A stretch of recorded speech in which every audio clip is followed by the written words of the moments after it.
Shri Gurubhyo Namaha. Lakshmi Narayana Vande Tayoryo Bhaktimattamaha Srimad Ananda Tirthakstam cha Namamyaham Sriman Madhva Mahacharya Padapadmaika Satmanam Anunam Mahatam Chapi Bhavatat Karunamavi Shri Gurubhyo Namaha. Okay, so in the yesterday's session, we just started looking at the Pratyaksha, Anumana, and Agama discussion. So we'll try to move that forward today. So therefore, I've titled it tentatively as Akshaditritayam Pramanam. You have seen that in Krishna's session a week ago on the three pramanas being one of the primary tenets of Madhva Siddhanta. So we'll discuss more on that idea today. We'll spend a couple of minutes just discussing, summarizing what we did yesterday, then discussion on the types of Anupramana. That's the three Anupramanas. And so depending on where we are in terms of time, we'll spend some time on Sakshi Jnana and what's the uniqueness of that. Okay. Before that, some housekeeping announcements. It might sound a little aggressive, I don't know, but just for this, my humble suggestions. These are, if we want to make this more of an interactive and a learning exercise. So let's try to keep the following some ideas in mind, because this is we really don't have well-structured Madhva Vedanta courses currently, except of course in a few universities and or in traditional Patha culture. But otherwise, these are mostly some general lectures here and there, and therefore the kind of discussions we make tend to be a little ad hoc. And I'm strongly suggesting that we should keep it more structured and focused. So these sessions have a specific learning objective. So let's keep the discussion within that frame. So that's point number one. And point two, there is this idea in the shastras of Adara Nairantaryabhyam Adhyayanam. So when we are doing a serious Adhyayana, two fundamental ideas are, one is Adara and the other is Nairantarya. Adara is you believe not in the sense of blindly trying to follow whatever is being said, but you have some kind of a faith and belief in what you are learning. Whatever you are learning may or may not be correct, but that kind of adara in the studies makes us more involved in a way that we can absorb things more naturally. But more importantly, that Nairantarya, so the consistent and a long-term study. So we are not doing this as one-off, a couple of sessions and we are done with that. So this is just a beginning, and we'll have to follow this up with even more consistent effort. So it has to be understood as a long-term, consistent, patient.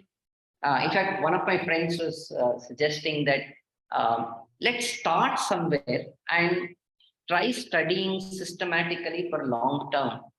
All questions that we have are also questions of the Granthakartras. They have spent their lives for this. So let's try to be a little patient and go step by step. And of course, if there is an issue in understanding those basics, we will spend time in analyzing them. But let's try to keep that focused. Let's be consistent and more importantly, methodical, so that we can learn this in a stepwise approach. And because we are doing this as a hybrid model, and one problem I did face in last couple of sessions is that there are some questions being asked online and a few discussions going on here. So my request to those who are on Zoom is to please raise hand before asking any questions so that I can. So if there are discussions going on here, we can pause that and come back here. So I mean, we can avoid parallel conversations. Yeah. Okay. I hope that's fine with everyone. So. Yesterday we talked about these types of jnanas, Ishvara jnana, Lakshmi jnana, Yogi jnana, Ayogi jnana, and different types. They're essentially talking about this kind of deterioration, so to say, from Ishvara jnana to Tamasa, Ayogi jnana. So there are things happening at multiple levels: independence, the quality, quantity, the contamination with Bhakya jnana, the invalidity in Bhakya jnana, so which goes up to the level of Swarupa itself having a wrong knowledge when it comes to the Tamasa Ayogis. So there is not much to logically analyze this because we don't have access to how Lord knows anything or what Devatas. No, we are taking this from different agamas that this is said to be so. We are sticking to that. So yesterday's session was not much of analytical, but we are just trying to get that. It's more informative what Acharya has summarized.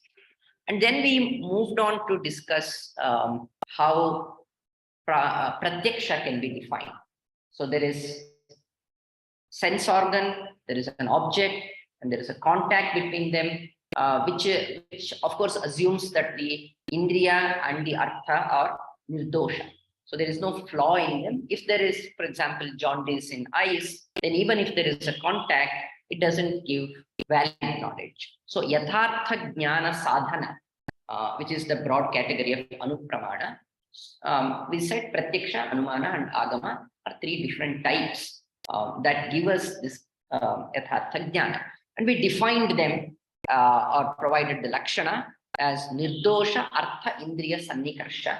So artha is object, indriya is sense organ, contact between them, and both being nirdosha, the organ and the object. I mean, flaw in an object essentially is because of a flaw in the indriya. There cannot be a flaw in object but I mean, it's just a conventional way of saying that. We say that if the object is very close to your eye, we say that it is a flaw in the object. And essentially, it is because of your inability to capture or understand an object which is very close to you. So there are two opinions on that any object cannot have flaw in itself when it comes to we being unable to get knowledge. But one way of saying that is that the object itself is flawed because it is so far away or so close. But essentially, it is a problem in either the sense organ or the object, but fundamentally in the organ. And the organ can have an issue also because of absent-mindedness. So the mind not working there, and therefore this chain from the object to the self is broken somewhere. So all of these are flaws or doshas. So in the absence of those doshas, contact leads to knowledge. So that is pratyaksha. We'll discuss a little bit about anumana and agama today, but just for a first level understanding, anumana is flawless reasoning. We use something and infer the presence or absence of another object. We see that there is smoke and we infer that there must be fire. So that is the anumana process. We'll spend more time understanding that. And then agama. Agama is a text. It's a word, is a sentence, is how we communicate with language. So those are the three types of anupramanas. So we'll have this session more on, we'll generate ideas through discussion. So what are these three pramanas? Why are we making this differentiation? Because that is one of the important ways to evaluate our understanding of anupramanas. As we said earlier, categorization is not just a mundane sundry listing kind of activity. There is a logic to why we are categorizing in this way. So can we we can do one simple activity. So I just read these types of knowledge, or I'm seeing a computer screen. So there's a few things that I have written down here. My suggestion is we have to carefully observe how we are getting this knowledge that is specifically represented in this sentence. I'm seeing a computer screen. How am I getting that knowledge? And in each of those pieces of information, knowledge, what's the role of mind in these? So if we observe that, do we see any difference in the way we are getting knowledge there? So if we can go through, so I'll just read through them, and so I expect some answers on how are we getting knowledge in these? Is there any difference? Specifically with a focus on what the mind is doing. So I'm seeing a computer screen. I don't know whether there exists water or not. I know there is no water. I can see swimming fishes and that there is water. Let me answer the question. So, I mean, this is just, I'm just quoting someone who's a teacher. So he would say, let me answer the question. Who was it who was asking that question? Must be an offline or an online participant. I don't know who that is, but it seems that the internet is down, and therefore the question must be from an offline participant. Okay. So these are different ways of some pieces of information or some knowledge. So what is the difference in these 4 or 5 statements? What obvious difference do you see in the way we are getting these pieces of knowledge or information? Yeah, but don't give me that term. Describe what is it? I'm seeing a computer screen as pratyaksha. Why are you saying so? What is different in that to something else?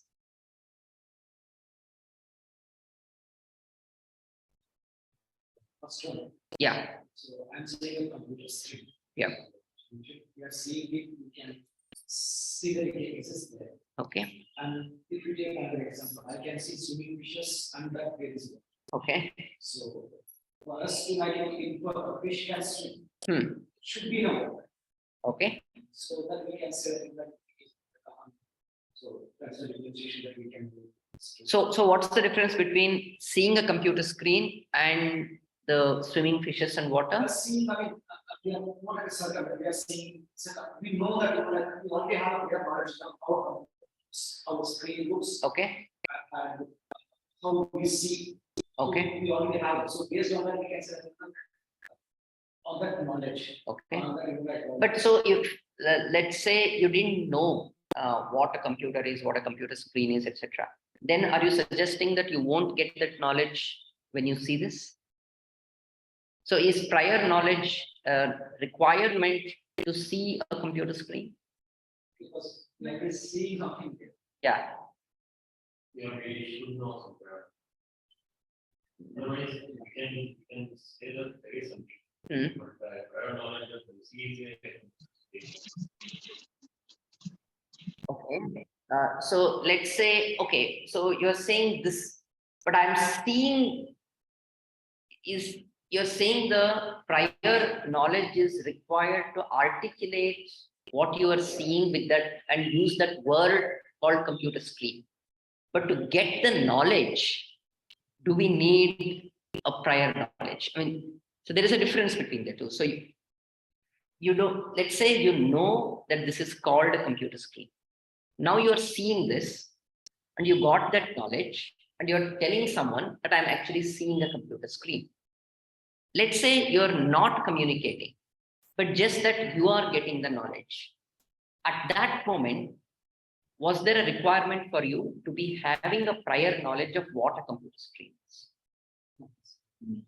Not needed, right? I mean, so you can see the difference, right? So to communicate something, you need to know what the word means before I can communicate that, or for somebody to understand that. So there is a need to have a mapping of word and its meaning. Only then we can communicate. But to get this knowledge of, okay, I'm seeing a computer screen, forget about the word computer screen, but I'm seeing this, it's called X, whatever it is, but I'm seeing that. So seeing this is possible even without a prior knowledge of that object. And if we observe carefully, in all of the pratyaksha, which we are trying to categorize as pratyaksha, we can get the knowledge of these objects with absolutely no prior knowledge of any of these objects. We need the whatever prior knowledge we are talking about is about labeling that object so that we can communicate somewhere else, or we ourselves refer it back in a later conversation saying, okay, I had seen this, which was called so, etc. But even for that reference, you don't necessarily need to have a name known to you. I've seen some object, I don't know what that is, but I know how it looks. I know its features. I know, okay, it was tall, it was greenish in color. So I know its physical properties, but I don't need to know the name, and I don't need to have any prior knowledge to get pratyaksha. Audience on the same page on that. So this is one kind of knowledge. And we know that this is how we are experiencing this kind of knowledge. But when it comes to, say, a second type, for example, the one that you used, I can see swimming fishes, and that there is water. I deliberately did not use the term, therefore, I think that there is water, because then it is too obvious that one is a reason and the other is an inferred knowledge. But that's what it is. I actually, from some distance, I can see that some fishes are swimming, but I may not be able to see water. It's transparent, etc., etc. Therefore, but when I see that there are some creatures swimming there, it must be water, right? So then what is it that I'm doing? How is it that I'm getting that knowledge? Compare that with the knowledge on computer screen. So I'm seeing this and I'm just getting that knowledge.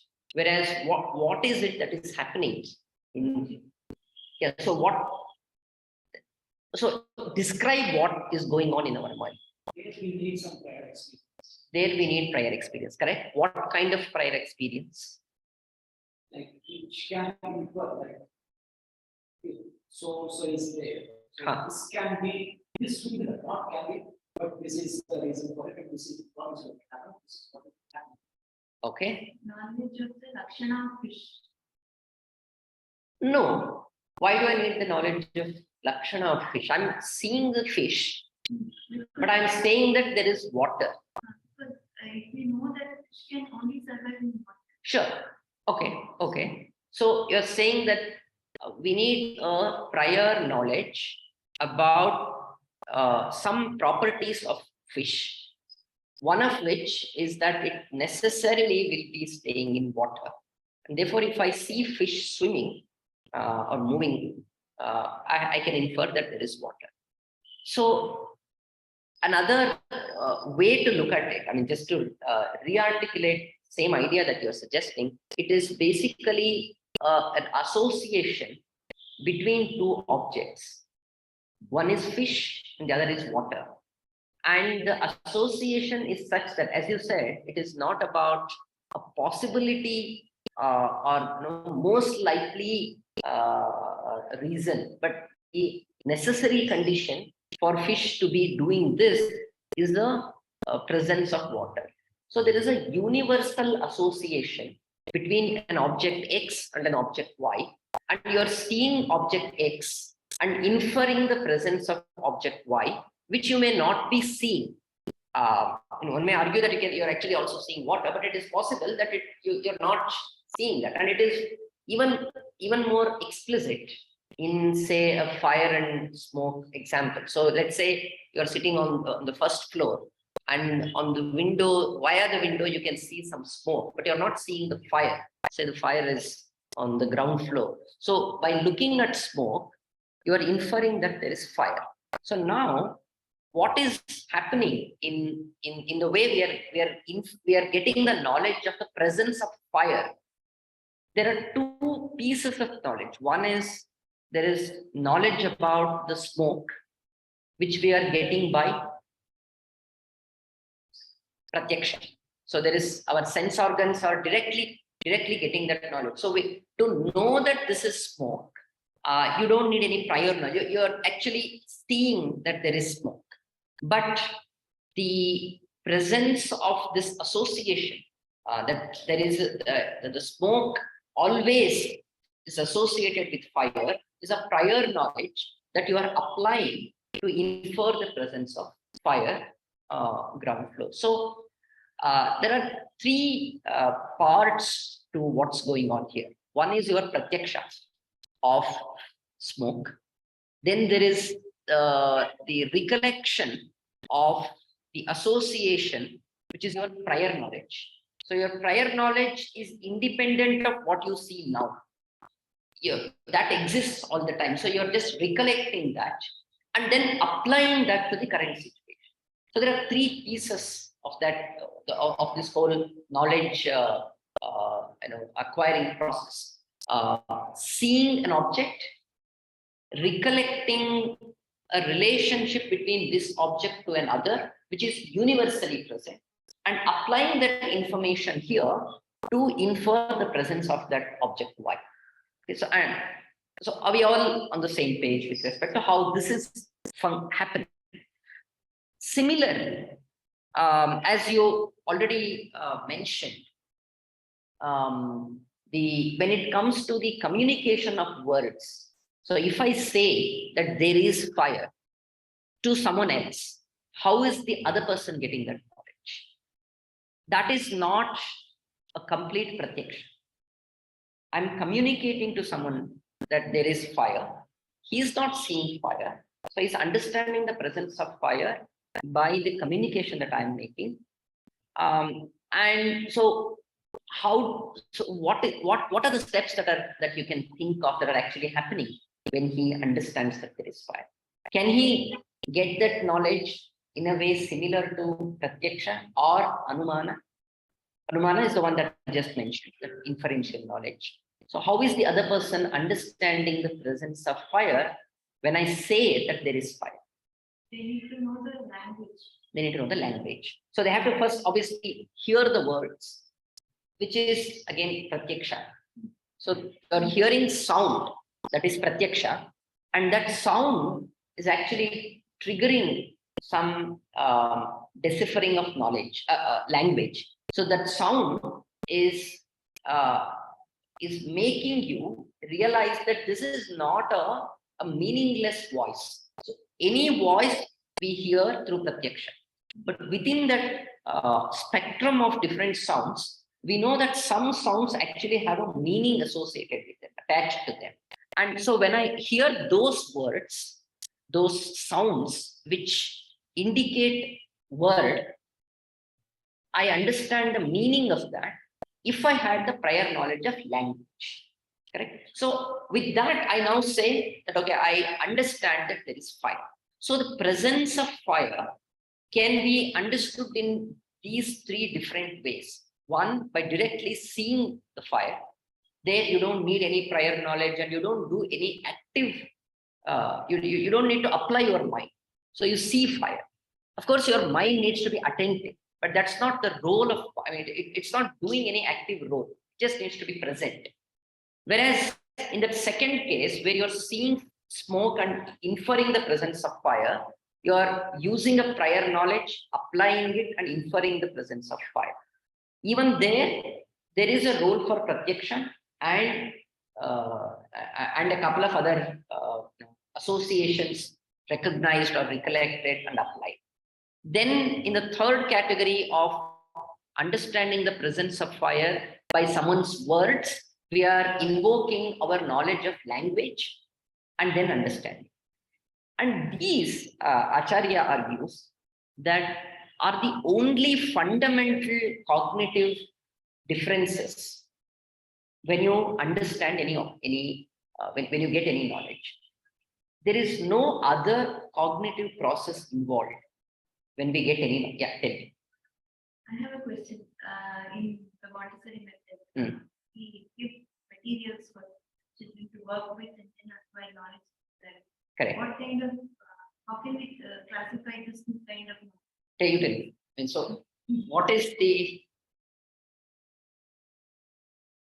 See, they're actually using their sense organs. Not only sense organs, also karmi. Like. Correct, but yeah, but karmendriya is just to touch the top. I mean, the movement that they are doing is karma, but the touch, which is giving the knowledge. So any knowledge that you get by your direct sense organs has to be through. I mean, whatever you call as sensory perception must be via those sense organs. So that knowledge is fundamentally a pratyaksha driven knowledge. So I see, I touch, I smell, and then I get knowledge, and that is pratyaksha. But can we think of any other way? I have given a couple of other examples here, which other schools try to categorize as a different type of cognitive process, which Acharya tries to argue against. But I'm leaving it open, and we can have a few minutes of discussions. For example, let's say I don't know, or I know that there is no water. What kind of pratyaksha? What kind of knowledge is this? Am I getting that directly, like pratyaksha, or am I doing some inferential logic there? Or so what is it that is giving this knowledge of absence of water? Because we should know what water looks like or feels like. Okay. So only if we know that, we will be able to say that there is no by seeing something. Okay. So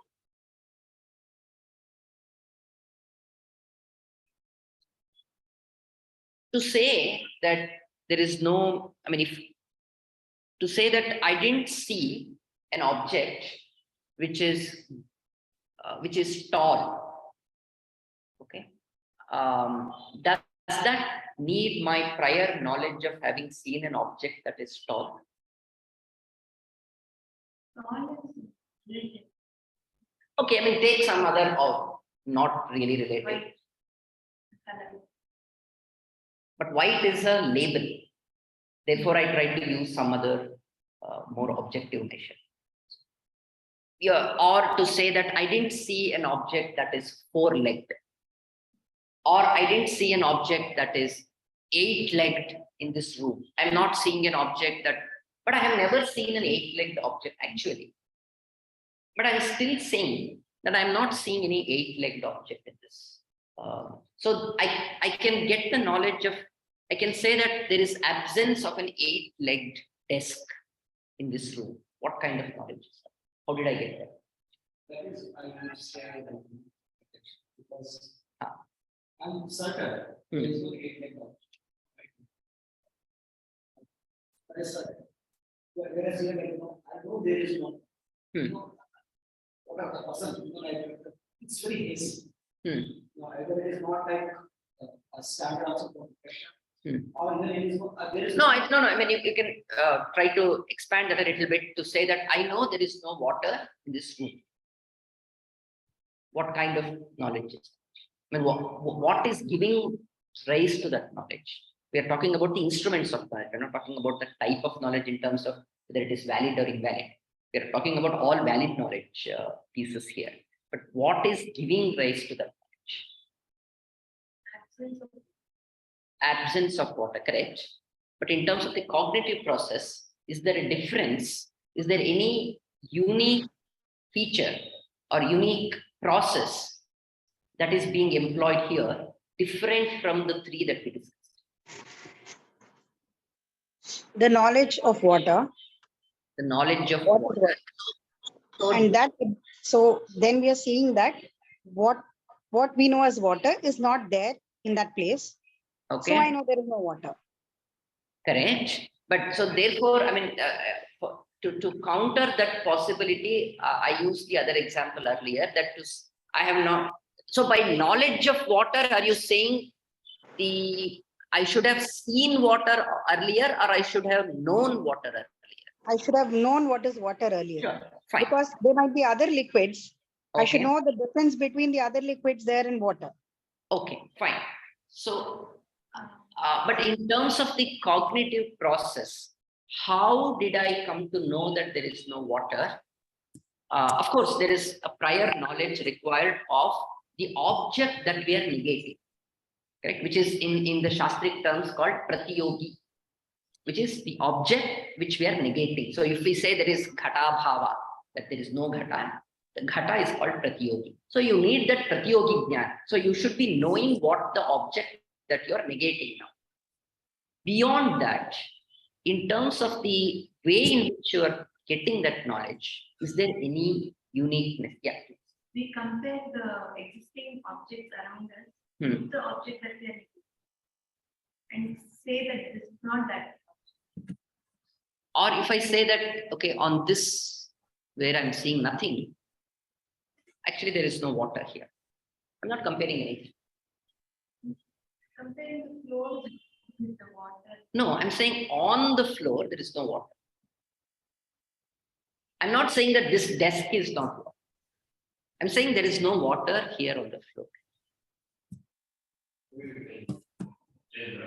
So, if it were to exist, it's not again. very good, very good. So, Sri Jaitirtha discusses these possibilities in Pramana Lakshana Tika and Pramana Paddhati, and the conclusion that they make is a summary of what most of you tried to say. One, at many instances, we actually get the knowledge of absence by direct perception, just like the knowledge of an existent, the presence of an.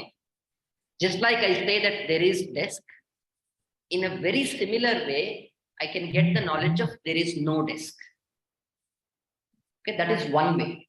The other is, as you mentioned, well, if it existed, it would have, so this is probably something that we would probably do in, say, darkness, where I'm searching for something, I'm searching for a ball, and I look around and I see, okay, if ball existed, something of this texture and this shape should have been palpable to me, and I'm not getting that kind of a sensation, and therefore it doesn't exist.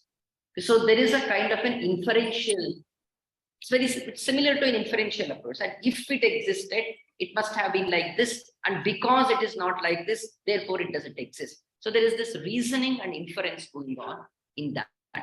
In some cases, we would know by default without any of these. For example, if I say that I'm not feeling hungry, I don't have, there is absence of hunger. How did I get that knowledge? Yeah. So how do you classify that? Is it pratyaksha, anumana, or agama? Did someone tell you that you're not actually hungry? Or you actually thought about it and said, I'm not hungry? Did you spend some time to analyze whether I'm hungry or not?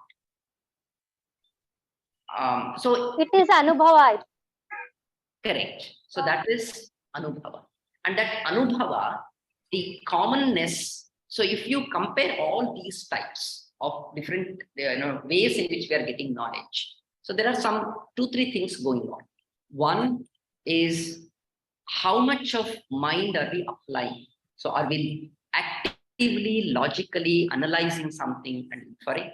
That's one way. The second is related to language. The third is direct perception without we doing anything. And that direct perception can be of 2 things. One about external objects and the other about internal objects. And these internal objects, knowledge about these internal objects is what we are calling swadrik. I mean, there is, it's not necessarily just internal.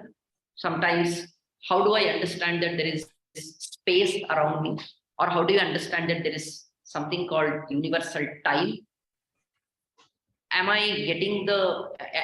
able to see that with any of the sense organs? But I still know that there is time, there is space. So all of these, about which we are able to understand without logical analysis, without somebody telling us, without our external sense organs actually working. And that's what we are running on. We know that there exists a knowledge of this nature in our, we know, what Krishna was arguing the other day about the existence of I-ness. How did we get that? It's not by external sense organs. We still know that knowledge, and there is no active analysis to infer that knowledge. And those are the things that we are calling on. So in a way, there are these 4 types that 2 of them can be clubbed. So Antah Pratyaksha, Bahi Pratyaksha, Anumana and Agama. So these 2 types of Pratyaksha can be clubbed as one. That is Pratyaksha. So Pratyaksha has external perception, internal perception, and the other 2, which need some active role of mind in either analyzing the association or in deciphering the language. So that's the fundamental basis for this distinction. So others have argued that abhava is a different type of pramana. And I spent just 5 minutes to explain why this abhava is absence. Abhava is not actually a different type of pramana, but we are using sometimes pratyaksha, sometimes anumana, or sometimes anubhava to say that something is absent. Absence of dukkha, absence of sukha, these are coming from anubhava. Absence of a pot here is pratyaksha. Absence of something in darkness is an inferential knowledge. So in terms of the fundamental cognitive processes, there is nothing other than these 3 that Acharya is identified.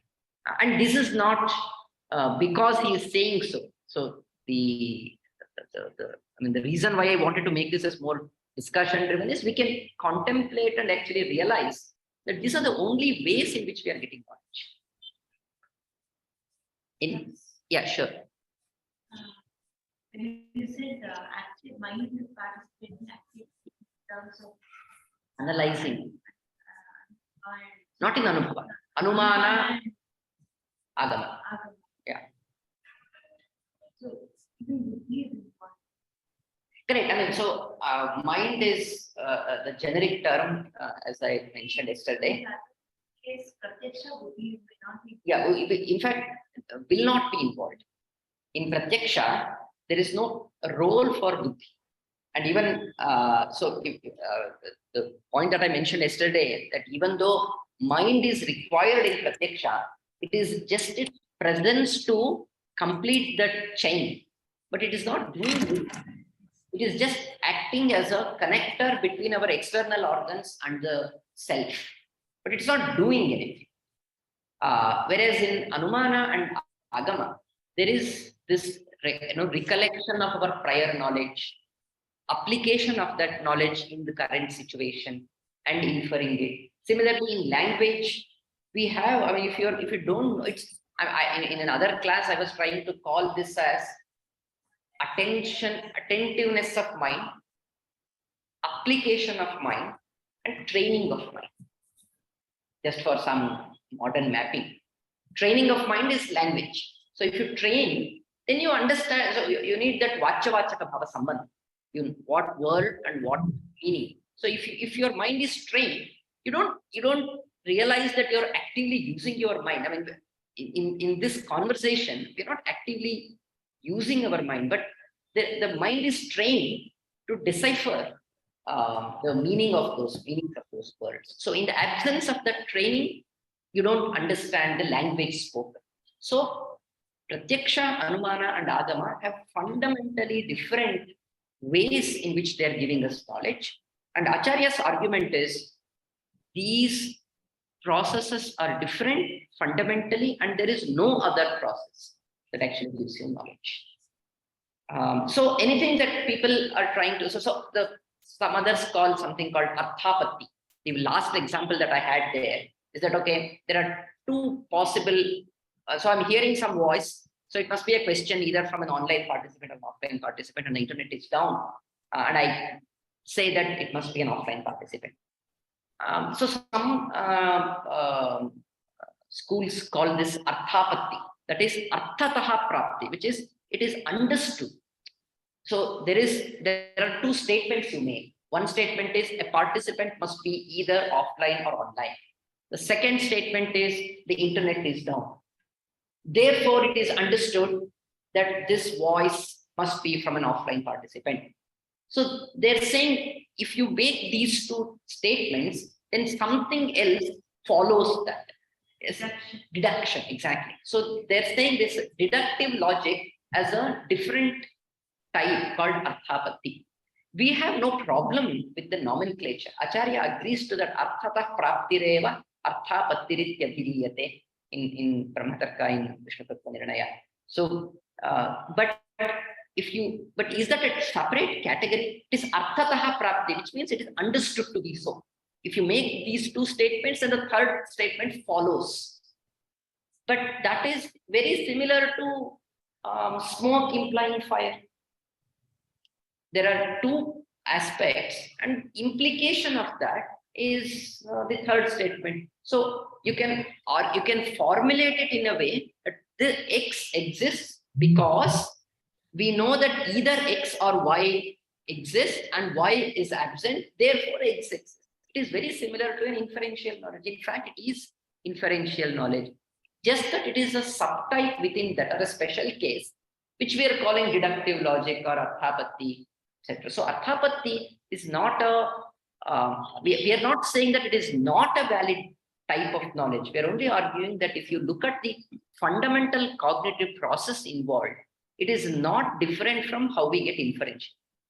So so there is another classification, there's another term or another category that people called sambhava, which is, okay, if someone has 100 rupees, he must be having 50 rupees.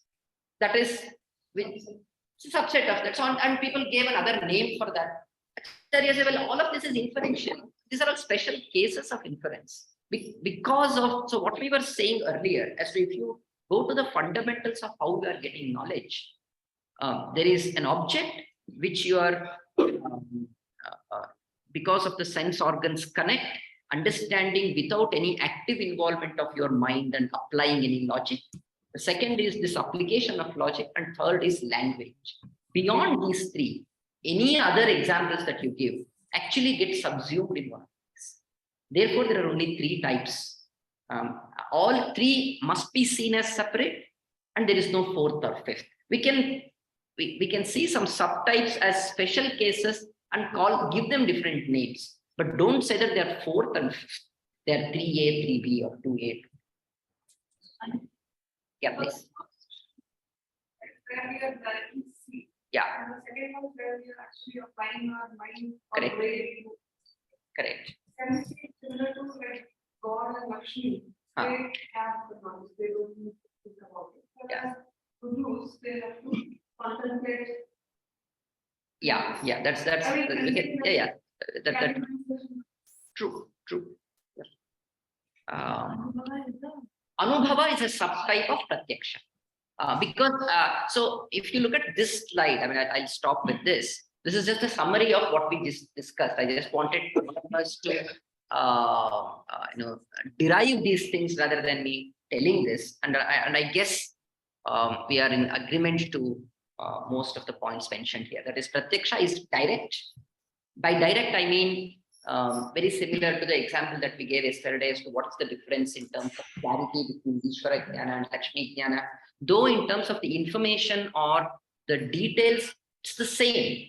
But one is by seeing, the other is by hearing someone who has seen and his words informing me what that object is. One is direct knowledge, other is indirect knowledge. Both are giving the same knowledge. So pratyaksha and anumana, knowing fire, seeing fire, is pratyaksha, while inferring that there exists fire, which means smoke, is an indirect knowledge of that fire. So in pratyaksha, there is direct understanding of that object. In anumana and agama, both cases, it is indirect. And in pratyaksha, there is no prior knowledge required.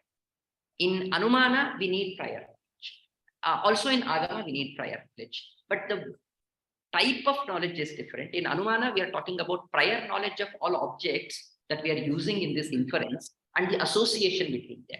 So we should be knowing about fire You should be knowing about smoke. We need to know this association between them, when and how, in what context, in what time and space do they exist. For example, we can say that, clouds, the knowledge of presence of clouds can be used to infer an imminent rain. But there is a time lag. So that time lag can be anterior or posterior. I mean, we can look at floods and then say that, okay, there must have been some rain sometime, or it can be the other way around. So the association, the nature of that association need to be clear, which technically is called Vyapti Prakara. Vyapti is that association. What kind of Vyapti is that? Has to be applied appropriately. So by looking at flood, we shouldn't infer that there will be rain later, but there was rain prior. So that is the type of knowledge we are talking about in using Anumana. So Anumana needs prior knowledge of all objects used in inference, their association, and one needs to apply their mind and use two fundamental principles. One is the general rule of that association and using it in this context. So I know fire and smoke, that is smoke is always associated with fire. And now I am seeing smoke, therefore there was this fire. So this technically are called Vyapti and Siddhi. Vyapti is the association, the universal necessary association between object X and object Y. Object X always is associated with object Y. So that knowledge, and now I am seeing object X at a place and time where I should be seeing, then making the inference about the presence of object Y. So that is Anumana. In Agama, that's also indirect, but here also we need prior knowledge. But what prior knowledge? Of language. We need prior knowledge about the words, their meanings, how to understand the words. Sometimes we may be using the same word in different contexts, then they mean different things. So what is the way to contextually understand the words? It is called Shabda Nyaya Anusandhana. That's how Jaitirtha makes a word. So you need Vacha Vachaka Bhava Sambandha Jnana. So you need the knowledge of word and meaning, and you also need the knowledge of rules that you should be using to decipher the meanings of those words in different contexts, which may not be same. We'll talk about that a little more. Yeah. Vedanta is Agama. Yes. And Siddhanta is not really. Siddhanta is just a position statement in a way. It is. You said Siddhi and no, that their Siddhi refers to knowledge of an object which is present. So fire, inference on fire requires the knowledge of smoke being present. That is called Siddhi. Siddhanta is a completely different term. So Siddhanta, more the accurate translation is that which is concluded as the right. Purva paksha. Ante siddhastu siddhanta. Whatever you position earlier as potential possibilities become purva paksha. Then after analysis, what you conclude becomes siddhanta. So that is in a very different context. So here the siddhi is in.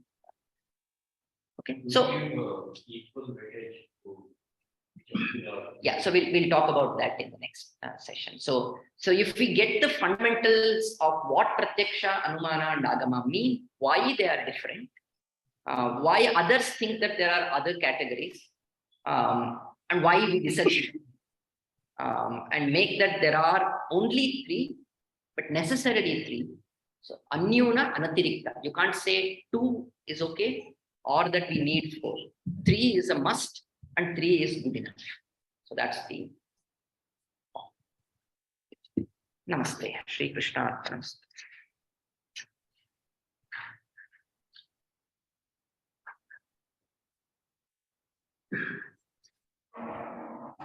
Any questions? Sorry, I hope I didn't demotivate people with whatever I said as some housekeeping. That there shouldn't be, I mean, I didn't mean that there shouldn't be questions, but let's be focused and try to make it as a stepwise, systematic and methodical. Any questions?